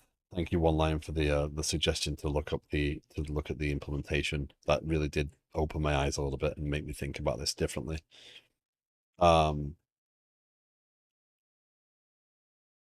think what I'm going to do here is I'm going to rethink how I term this a little bit. What I'm going to do is I'm going to do send invitation. We'll actually inject an invitation into the table. There'll be a side effect to that, a domain event that will publish and then get processed.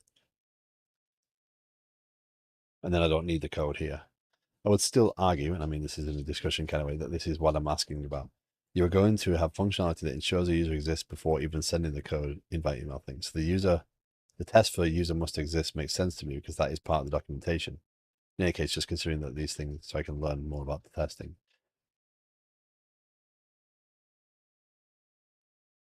We're going to have functionality that ensures the user exists before even sending the code. So again, in the correct workflow, this invite is only going to get sent to a user that we've already registered. So this register user creates the user, right? This is why I don't need, this is why I can get rid of password, right? Password isn't actually required here because I don't need it now because I'm not registering it, but that's that part.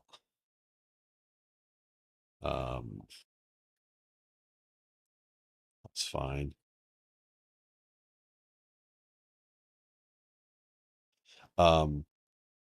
So I register the user and then I associate the user with a tenant. The user exists. So when I call the invite, there's no scenario where I should call invite for a user that doesn't exist. The argument could be that someone could come in and say, "Oh well, I need to invite a user again. I'll just send a user invite." Right?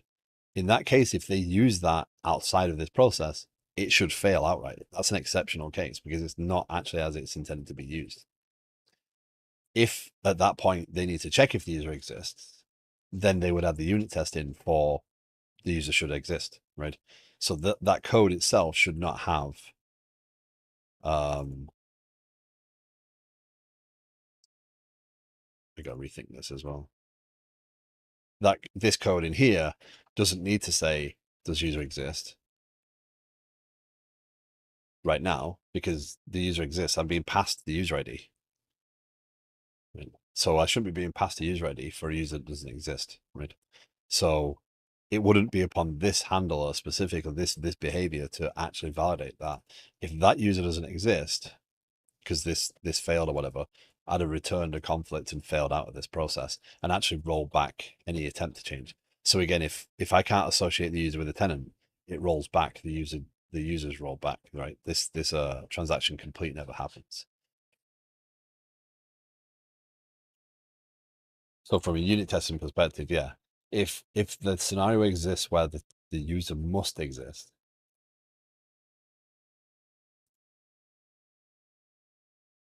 or I have to check, then yeah, the invite user would have that check.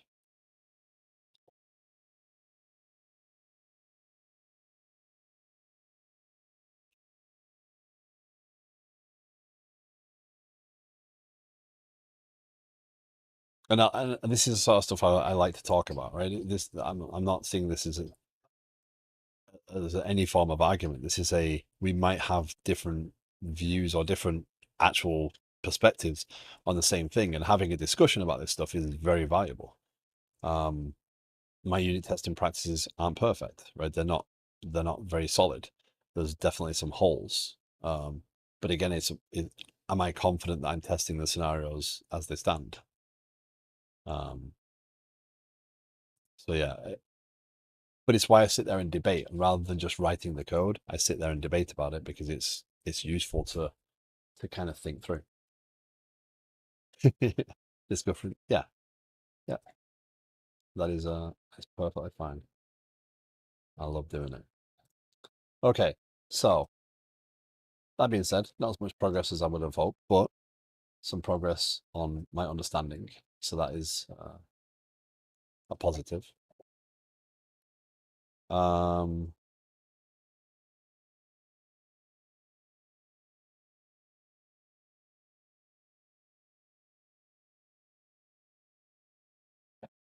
I will. Um, Argument by definition requires anger, otherwise it's just a discussion. We could debate the meaning or debate the usage, but yeah. Because we often use I would argue, right? But it's useful to talk about this stuff. It's useful to go through this stuff, and it's why I've started to think about like maybe setting up some weekend chats or whatever off stream to kind of go through some things in more detail, or to just do off stream stuff, and so that people can talk about this stuff more. That's why the Discord exists, right? If there's specific questions or uh, um, discussion points we want to go over, then there's a space for that. But anyway, I am going to. Uh, Original was from Latin, which was just to prove so no, but the Oxford Dictionary did mention anger at one point, so I cling to that definition. Eh. Again, I think it's always worth discussing this stuff. Um, Announce. I can announce things in different cores.